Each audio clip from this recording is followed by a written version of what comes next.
Alors, je vais donner l'algorithme maintenant en deux versions. La première version, c'est version texte. Et on va écrire les étapes.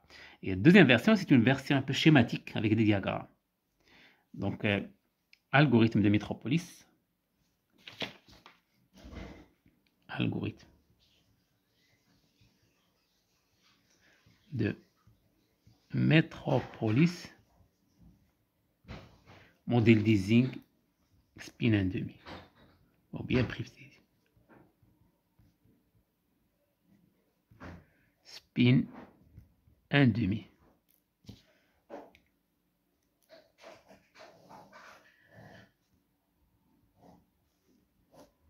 Je vais essayer de donner les étapes ici. Bon, première étape. Première étape, c'est de choisir, bien sûr, une configuration initiale. Il faut faire un départ. Parce qu'on va générer plusieurs configurations. La première, ça va être aléatoire. Okay? Choisir une configuration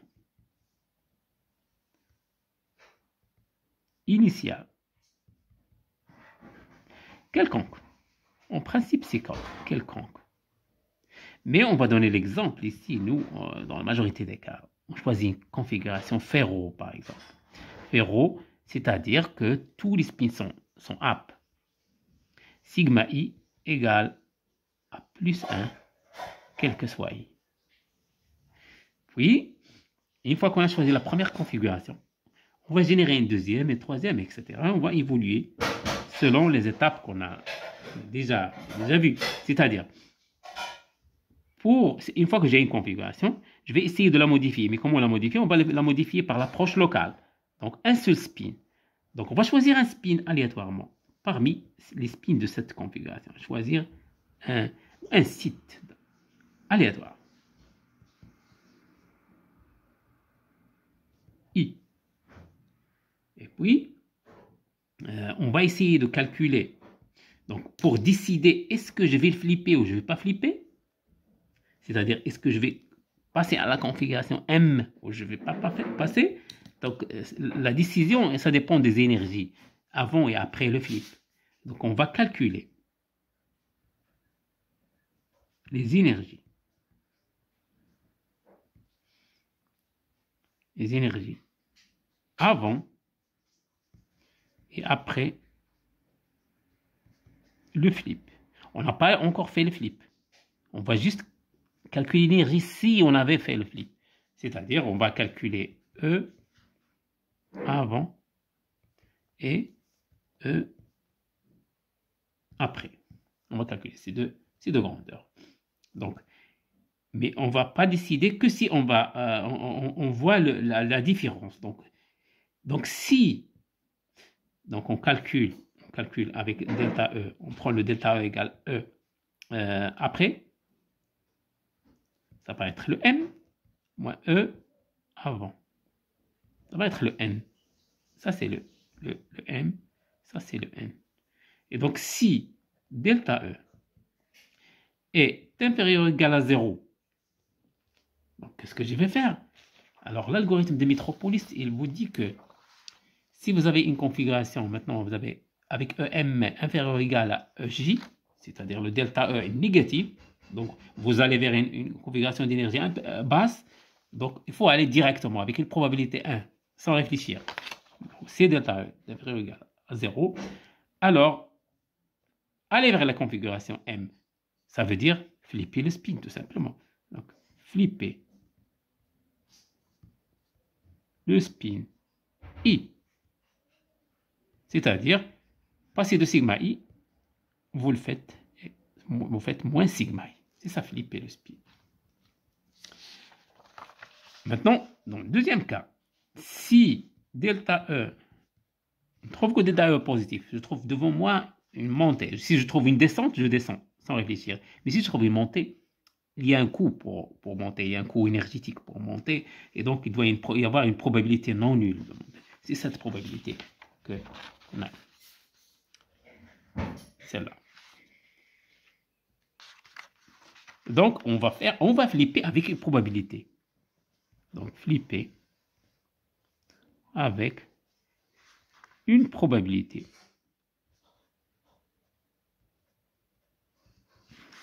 P égale exponentielle moins bêta delta E. Voilà. Alors, on a déjà vu dans la première section de ce chapitre sur les activités pratiques, comment faire une décision avec une certaine probabilité. Donc, faire quelque chose avec une probabilité. Donc, en fin de compte, l'ordinateur, ou bien il va faire, ou bien il ne va pas faire. Donc, quand on lui dit faire avec une probabilité, donc ça correspond à faire la chose suivante, c'est-à-dire c'est équivalent à 2 sous-étapes. Choisir, donc, ou bien tout simplement générer un nombre aléatoire,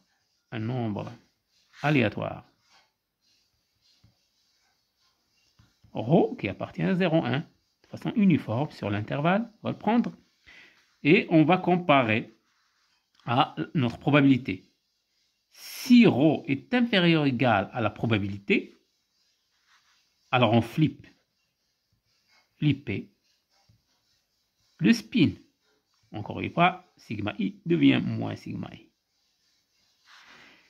Si ρ est supérieur à la probabilité, ne pas flipper le spin. Donc laissez intact. C'est-à-dire votre configuration n va rester elle-même. Ne pas flipper le spin. C'est tout. Et bien sûr, on fait ça pour un site, on passe à l'autre site. Donc aller à l'étape numéro 2 pour choisir un autre site. L'étape numéro 2 et choisir un autre site. Voilà. Et on fait ça plusieurs fois. Donc, quand on génère un nombre assez grand de configurations, après on peut calculer les moyennes si on veut. Mais je veux garder l'algorithme simple, donc je laisse le cœur de l'algorithme, c'est ça. C'est ce que je viens d'encadrer ici. Voilà. Ça, c'est la version texte. Si on veut la version un peu algorithmique, sur le format standard d'algorithme, je peux le mettre sur la forme suivante. Encore une fois, algorithme de Metropolis. Je vais y écrire algorithme de Metropolis, modèle désigne,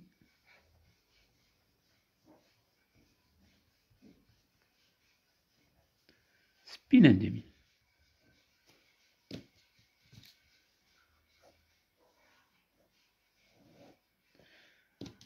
Alors, le départ. Le départ, je fais un début. Le début du logarithme, c'est le point de début. Donc, il y aura un axe temps ici. Donc, ça, c'est t égale 0, si vous voulez. Donc, je commence. Qu'est-ce que je fais? Je vais choisir toujours la recette. C'est choisir une configuration initiale. Alors, ça va être choisir une configuration initiale. Choisir. Je vais essayer de résumer ici. Choisir une configuration initiale.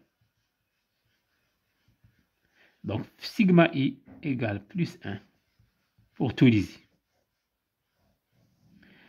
Pourquoi j'ai dit, on va résumer? Parce que ici, c'est une boucle qu'il faut faire sur tous les sites. Bon, je ne vais pas faire la boucle ici, parce que ça, c'est sous-entendu. C'est une boucle sur tous les sites pour mettre sigma i égale 1 pour chacun des sites.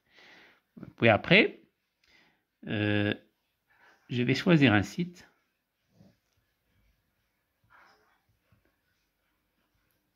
Un site i quelconque. Après, je vais calculer les énergies, donc avant et après. Alors, pour ce site i, je vais tout simplement calculer. E avant, je vais l'appeler E, si vous voulez, de sigma i. Calculer E de moins sigma i. Moins sigma i, après le flip. Et calculer delta E est égal à E de moins sigma i, moins E de sigma i. Donc, on va juste calculer ça. Puis après, là, je vais décider, bien sûr, ça dépend de delta E. Oui. Là, je vais décider. Donc, quand j'ai une décision, je fais donc ce signe de décision. Et je vais dire si delta E est inférieur ou égal à 0, oui ou non. Alors, si c'est, par exemple, oui, supposons que c'est oui. Et là, supposons que c'est non. Alors, c'est non. Là, il y a un peu de calcul. Lorsque delta E est positif, inférieur ou égal à 0, c'est simple. Donc, sigma I devient moins sigma I. Oui. Je peux même ici un peu dire que si c'est oui, ce que je vais faire, je vais flipper le spin. Donc, je vais tout simplement dire, là, je vais faire flipper le spin. Et je le mets ici, un peu en bas. Flipper le spin. Ça veut dire flipper le spin. Flipper. Pardon. Flipper sigma I. Ça veut dire que sigma I devient moins sigma I.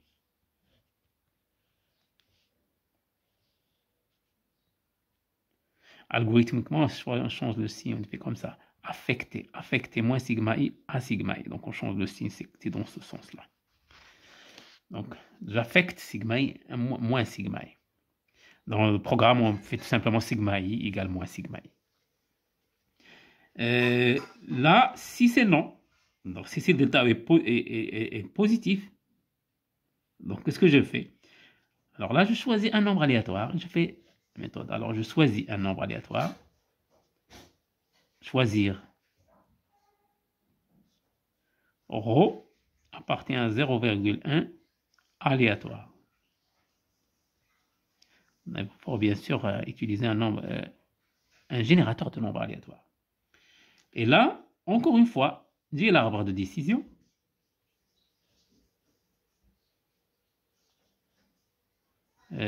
Rho inférieur à ma probabilité qui est égale à exponentielle moins bêta delta E. Oui ou non, encore une fois. Alors, si c'est oui,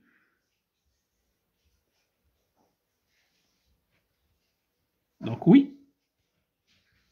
S'il est inférieur, je flippe le spin. Donc voilà, il est devant moi. Je vais aller là. Je flippe le spin. Donc le spin, on va le flipper dans deux cas. Ou bien delta E est négatif, je vais le flipper. Ou bien delta E est positif, mais j'ai choisi le nombre aléatoire et j'ai trouvé que c'est inférieur à P. Je flippe le spin. Bon, sinon, je ne flippe pas le spin. Qu'est-ce que je vais faire? Alors, ici, on vous dit, dans tous les cas, une fois que vous finissez, que vous flippez le spin, ou que vous ne flippez pas, vous ne flippez pas le spin, vous allez à l'étape 2, choisir un autre site. Autrement dit, je vais aller là et revenir et choisir un autre site. Voilà. Donc la même chose, je peux le faire ici aussi, la même chose. Et je vais accompagner ceci. Voilà donc l'algorithme global. Ça, c'est le cœur de l'algorithme de Metropolis. Bien, voilà compris comment implémenter. Maintenant, on va attaquer quelques problèmes liés à ça. Bon, on va finir l'implémentation. Bon, il y a quelque chose qui manque à l'implémentation, donc on va le voir. Dans un problème maintenant, qui va porter le numéro 7 maintenant. Oui, problème 7.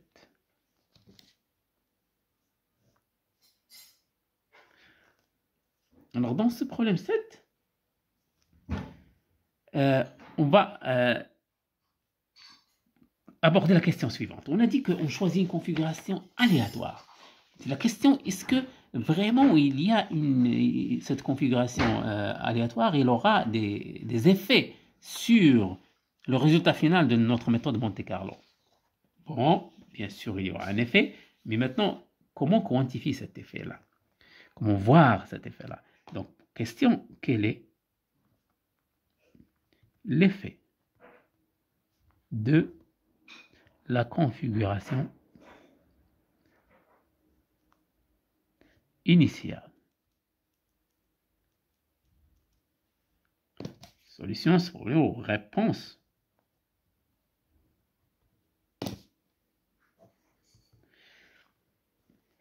Bon, on va d'abord clarifier cette question de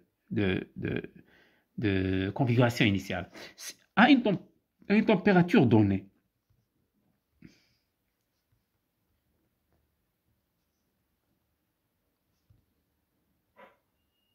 supposons que votre température est très très grande et que vous choisissez une configuration ferro. En fait, votre configuration ferro n'est pas compatible. Donc, vous avez un ordre parfait. Il n'est pas compatible avec une température très très grande. Vous voulez faire les calculs dans une température très grande. Donc vraiment, votre configuration initiale ne correspond pas à l'équilibre dans ce cas-là. C'est une configuration vraiment hors équilibre. Donc, et il faut du temps pour que la méthode converge vers l'équilibre. Donc à une température donnée, la configuration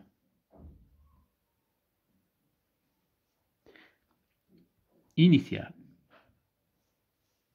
pas uniquement la configuration initiale, même si vous faites la configuration suivante aussi, qui va être différente de la configuration initiale, uniquement avec un tout petit spin. Et la suivante aussi, la suivante. En fait, la configuration initiale et les configurations de départ, un certain nombre de configurations de départ ne correspondent pas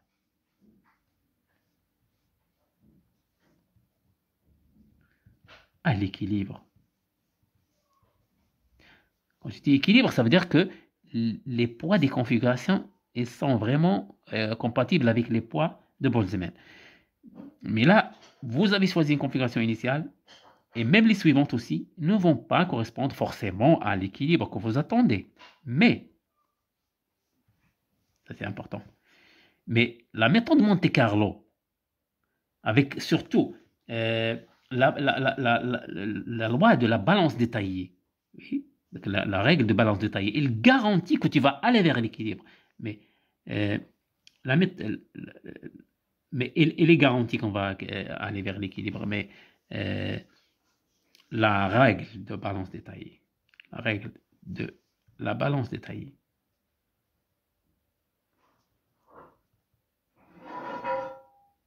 garantit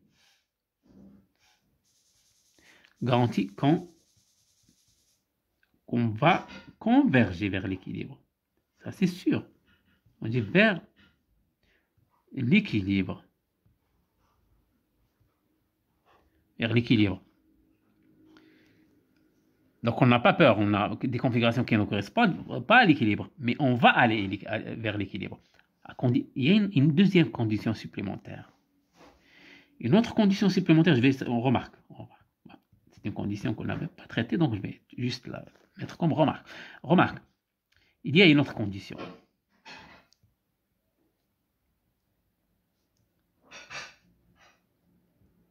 En fait, cette condition, elle est pratique. Dans la pratique. En théorie, ça c'est suffisant.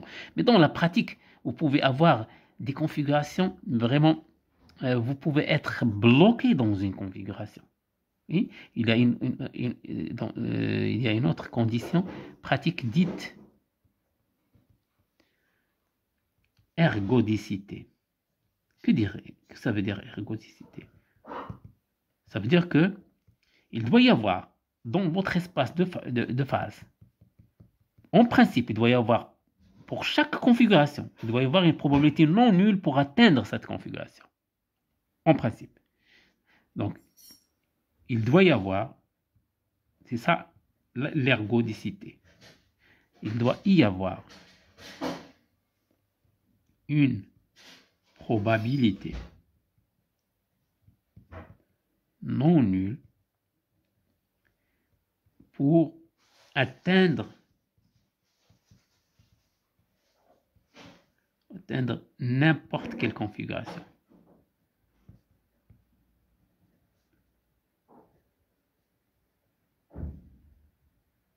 Bon, vous n'allez pas avoir de soucis sur ça, parce que la majorité des systèmes que vous allez voir sont des systèmes ergodiques, sauf des cas très très rares, très très particuliers.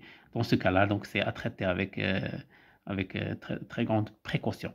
Mais la majorité des systèmes que vous allez avoir, ils sont ergodiques. C'est-à-dire, il y a des probabilités non nulles pour atteindre n'importe quelle configuration. C'est pour ça qu'on met l'accent uniquement sur cette règle de balance d'Otaï qui va être suffisante pour nous faire converger vers l'équilibre. Seulement, les premières configurations, bon, il n'y a pas d'interrogation. Donc, qu'est-ce qu'on fait dans ce cas-là? Alors, dans ce cas-là, on prend notre chaîne de Markov. Oui, notre chaîne de configuration de Markov. C'est-à-dire, voilà, vous essayez vous vous balader sur les configurations, mais la première et quelques-uns ne sont pas suffisants. Bon, c'est pour prendre la première configuration numéro 1, la configuration numéro 2, configuration numéro 3, etc. Et vous allez comme ça. Vous allez normalement générer un nombre de configurations totales. Nombre de configurations totales, n configurations. N configurations totales. Nombre de configurations totales. Dans ce cas-là, vous devez tout simplement dire que les premières configurations, ces premières configurations, ne correspondent pas à l'équilibre. On n'est pas sûr. Donc, qu'est-ce qu'on fait? On va éliminer tout simplement ces configurations. On va couper. On va prendre que ces configurations-là, qui sont verts. On va les compter. Mais ça ne veut pas dire qu'on peut commencer là, parce qu'on ne sait pas où est-ce qu'il est l'équilibre. Donc, il faut commencer n'importe où. Et puis, à un certain moment, il faut couper ce brin rouge et puis prendre que le vert. Voilà. Voilà, on prend que les configurations. Là, on est sûr qu'on est arrivé à l'équilibre. Là, j'ai dit que ça, c'est l'équilibre. Là, pas encore l'équilibre. Pas encore équilibre. Donc, la solution, c'est pas éviter ces configurations. On ne peut jamais les éviter parce qu'on ne sait pas où commencer. Ça, on l'a déjà dit. Donc, on va commencer là. Mais une fois qu'on arrive ici, c'est là où on va compter les moyennes qu'on veut. Autrement dit, que ce nombre-là, on va l'appeler nombre. Ce nombre, voilà le nombre pour aller à l'équilibre. Donc, on va dire nombre de configurations pour atteindre l'équilibre. Dans ce cas-là, les valeurs moyennes de A, qui va être, on a dit que 1 sur n, le nombre de configurations, le somme sur les i de AI, la moyenne arithmétique de AI pour chaque configuration que vous calculez, à chaque fois vous calculez, par exemple, vous voulez l'aimantation, vous calculez l'aimantation pour chaque configuration, et vous faites la moyenne, vous divisez par le nombre de configurations. Mais là, les configurations sur lesquelles on va diviser, c'est uniquement ces configurations. On va prendre, comme on dit, ça devient, pour avoir une bonne moyenne, ça devient la valeur moyenne de A égale 1 sur la somme sur les AI, uniquement sur ces configurations. I égale à n équilibre, si vous voulez. N équilibre plus 1. Oui, l'équilibre, vous évitez. Jusqu'à NC. Et vous divisez sur NC moins N équilibre. C'est juste le nombre de configurations qui est là. Okay.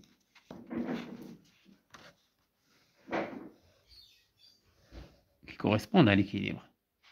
Donc il faut modifier. Donc c'est la formule de la moyenne. Donc on va utiliser la moyenne arithmétique, oui, mais uniquement sur les configurations atteintes après avoir entré dans l'équilibre. Voilà, ça c'est très important. Donc là, vous éliminez l'effet de la première configuration. Donc on élimine comme ça, comme ça. On élimine l'effet de la première configuration.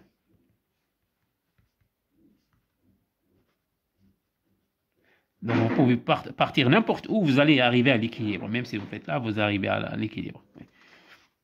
N'importe quelle configuration. Voilà, donc ça c'est pour ce problème, numéro 7. Maintenant, on va attaquer un autre problème. C'est le problème numéro 8. Donc ça, c'est le dernier problème qu'on va attaquer avant d'implémenter l'algorithme. Oui, mais le problème numéro 8, c'est, ça va être tout simplement, je vais appeler le problème, parce que, bon, il faut savoir que pour Monte Carlo, on veut faire le calcul pour un système dans la limite thermodynamique. Mais on a dit que cette limite thermodynamique, c'est tout simplement le nombre devient très très grand. Mais dans la pratique, on ne peut jamais prendre un nombre très très très grand. On va prendre un nombre qui est fini et pas infini. En théorie, il doit être infini. Donc, comment gérer un effet très important qui s'appelle les effets de bord? Comment gérer les effets de bord pour une taille finie? J'explique ça, le problème, et on va voir la solution. Alors, le problème, je vais l'expliquer ainsi. Je l'explique en disant que si je prends un système à 3 dimensions comme ça, et je prends 10 atomes ici, oui, etc. 10 atomes là aussi. 10 fois 10. Donc le n, ça va être 10 fois 10 fois 10 égale 1000 atomes. Toujours pour le module désigne. Si je prends ça, donc il y a un problème. Bon, le problème c'est quoi? C'est que si je prends un site sur cette face-là, il aura combien de voisins? Il aura 4 ici et un voisin à l'intérieur. Il n'y a aucun voisin dans ce sens-là. Si je prends un site là, la même chose. Si je prends celui de coin, il n'a que 3 voisins. Si je prends un site au milieu, donc site au milieu, il a 6 voisins. Un à droite, un à gauche, un devant, un derrière, un en haut et un en bas. Et donc, ils sont 6 voisins. Bon, sur la face, sur les faces, ça dépend. C'est au milieu des faces. Donc, à l'intérieur de la face, ça va être 5 voisins. Si je prends, par exemple, sur les coins, sur une arête comme ça, là, il aura un ici, il aura 4 voisins. Vous voyez, donc c'est différents voisins. Alors là, c'est les effets de bord. Et donc, la surface externe, elle a un effet. Le problème, c'est que même si vous prenez 10 fois 10 fois 10, hein, vous aurez donc combien d'atomes vous aurez sur la surface? En principe, vous avez sur la surface un nombre sur la surface du cube. Vous avez un nombre sur la surface qui est égal, grosso modo, à peu près, je ne vais pas, 100 fois, 10 fois 10 c'est 100 fois 6. 100 fois 6 est égal à 600. Si vous voulez faire le volume, sur le volume, c'est ce qu'on vient de faire, c'est 1000. Donc, ce qui implique que la surface représente un pourcentage de volume égal à 600 sur 1000. C'est plus que la moitié des atomes se trouvent sur la surface. Plus que la moitié. Plus que la moitié. Ce qui implique que vous avez des effets de bord. Si vous considérez que tout le monde a 6 voisins, vous avez tort ici. Parce qu'il y a quelques-uns qui n'ont pas 6 voisins. Donc attention, pour faire ces effets de bord seront intéressants.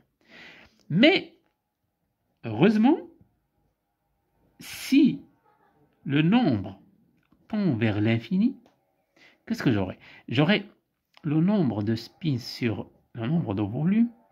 En général, ça c'est, si vous voulez, si je prends n égale L fois L fois L, en général.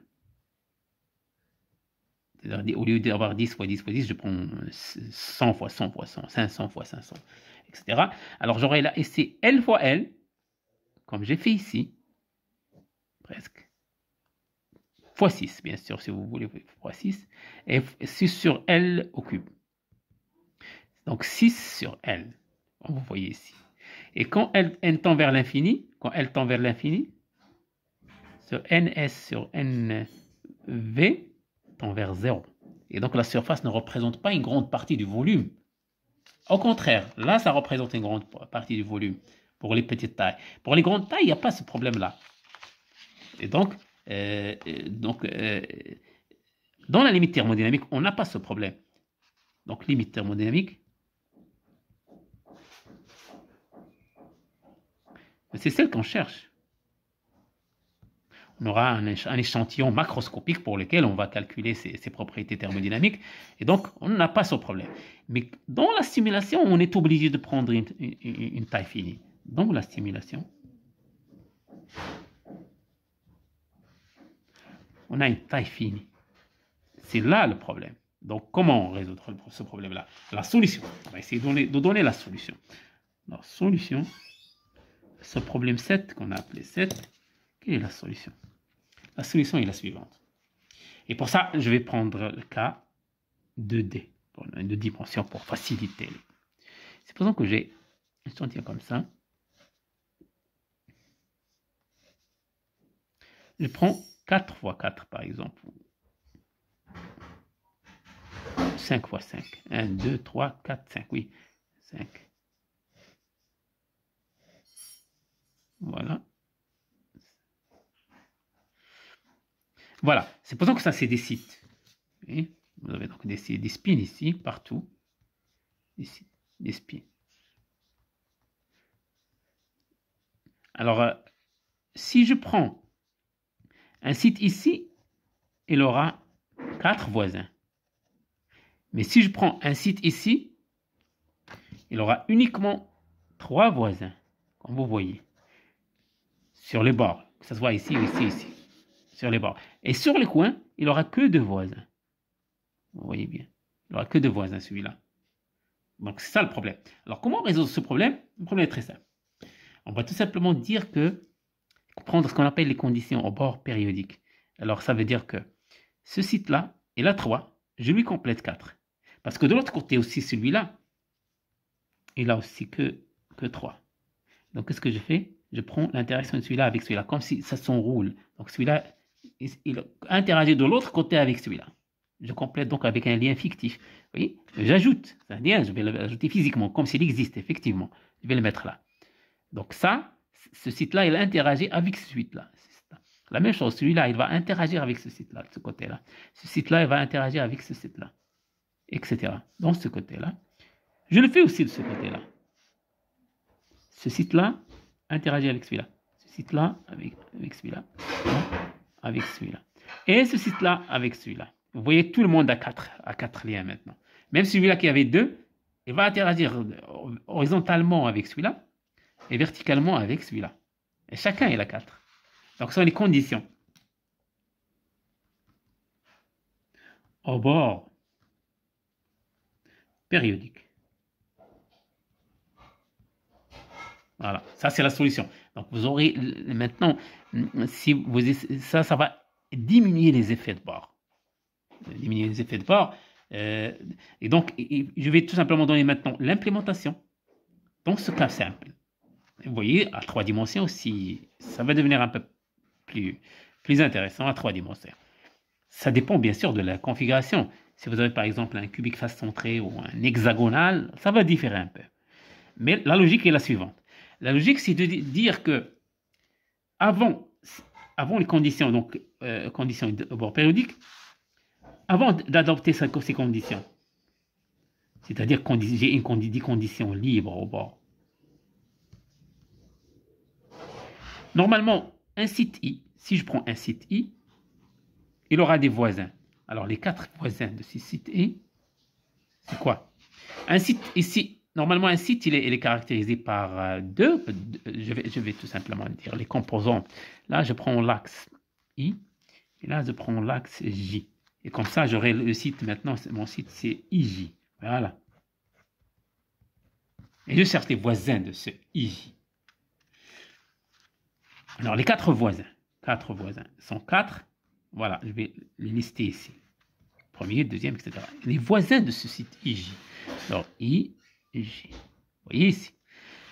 Alors, il y a celui qui est devant et derrière. Devant, c'est I plus 1. Toujours dans le même J. Dans le même J, j'ai I plus 1 et I moins 1. Alors, j'ai toujours le même I plus 1. J, ça c'est un voisin, celui de devant. J'ai I moins 1. Pardon. Toujours J, virgule. Ça c'est virgule. I moins 1. Ça c'est I moins 1 J. Donc ce sont ces deux-là. Oui. Et j'ai le haut et le bas. En haut et en bas. Alors en haut, maintenant, c'est le I qui va être fixé. Le I, c'est le I qui va être fixé. C'est J qui va varier. Là, c'est J moins 1 parce que J plus 1, c'est dans ce côté-là. Donc en bas, c'est J plus 1.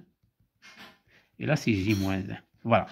Ça, c'est les 4 voisins d'un site IJ, en principe. Si je n'ai pas de conditions de bord. Mais là, si je fais ça, j'aurai un problème. Pourquoi? Parce qu'une fois que j'arrive ici, ça va être quoi le I plus 1? Il n'y aura pas de I plus 1 pour celui-là. Il n'y aura pas de J plus 1. Et là aussi, si j'arrive là, il n'y a pas de J plus 1. S'il n'y a pas de conditions au bord, j'ai un problème. Donc, pour les conditions libres, j'aurai un problème.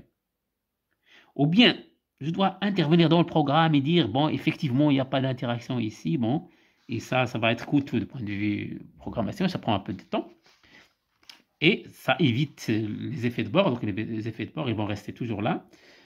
Mais la solution idéale, c'est d'adapter les conditions périodiques. Donc, avec conditions périodiques, voilà ce qu'on fait.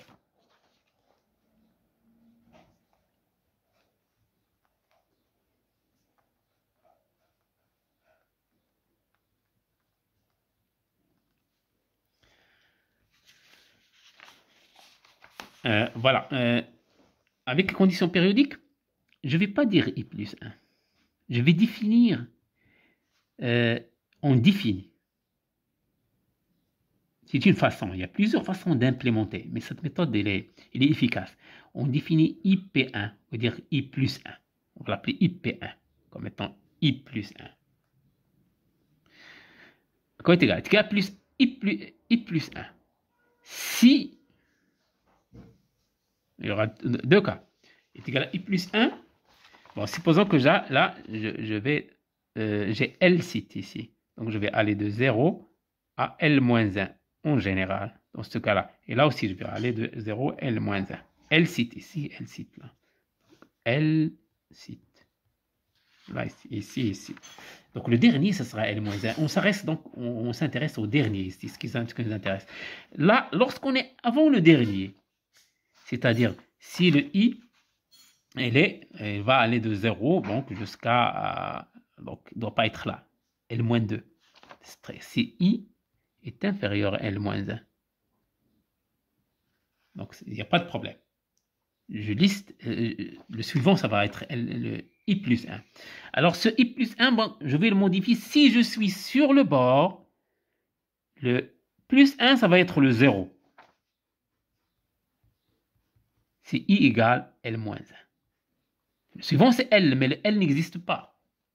Même dans C, si vous déclarez un tableau de 0 jusqu'à L, le L n'est pas défini. Le L n'est pas défini. Donc, le I plus 1, dans la majorité des cas, c'est I plus 1, sauf pour le L-1, c'est 0. Parce que ça se boucle de l'autre côté. Autrement dit, on est dans ce bord-là, et ça, c'est L-1, et le suivant, ça va être 0. Okay? C'est cette condition-là qui est implémentée. Le I-1, on va l'appeler I. C'est I-1. Si, bien sûr, de l'autre côté. Donc, on est là. On est vraiment là. Donc, si I égale 0, donc si I est supérieur strictement à 0, il n'y a pas de problème. Vous pouvez toujours revenir en arrière. Si vous êtes là, vous pouvez revenir en arrière. Mais si vous êtes sur 0, c'est quoi le I-1 ce sera le L moins 1. C'est celui-là. Oui, encore une fois. Donc, vous êtes au dernier ici. C'est le dernier. Donc, si I égale à 0, son voisin, c'est L moins 1 de ce côté-là. Vous faites de même pour J plus 1. J plus 1, il suffit de coupler. Si J plus 1, si J est inférieur à L moins 1, et si c'est 0, si J égale L moins 1. Et J moins 1 égale à J moins 1 si J est strictement positif, strictement supérieur à 0, et il est égal à L moins 1 si J égale 0. Et voilà donc. Maintenant, les 4 voisins du site IJ sont, sans penser, sans réfléchir, il n'y a aucune restriction maintenant. Vous êtes libre, vous pouvez mettre le I et le I plus 1 J. Donc, je vais remplacer ça. Et maintenant, avec une redéfinition maintenant, et là, je risque rien. Je peux mettre I plus 1 J, I moins 1. Le I moins 1 maintenant, c'est juste un nom que je lui donne. J, et le I, J plus 1, le I, J moins 1. Donc, sans aucune restriction maintenant, j'ai déjà démis les conditions, donc je n'ai pas peur, je peux me dire, voilà les 4 voisins. C'est toujours 4 dans les conditions périodiques, toujours 4. Donc, c'est le même partout, quel que soit le site. Là, je n'ai pas peur, j'ai donc bouclé des deux côtés. Et comme ça, mon système va converger rapidement vers l'équilibre parce qu'on va faire plusieurs simulations pour chaque taille. On va essayer progressivement d'augmenter la taille. Et en augmentant la taille, c'est garanti de converger rapidement vers l'équilibre grâce à ces conditions périodiques. Voilà donc pour cette séance.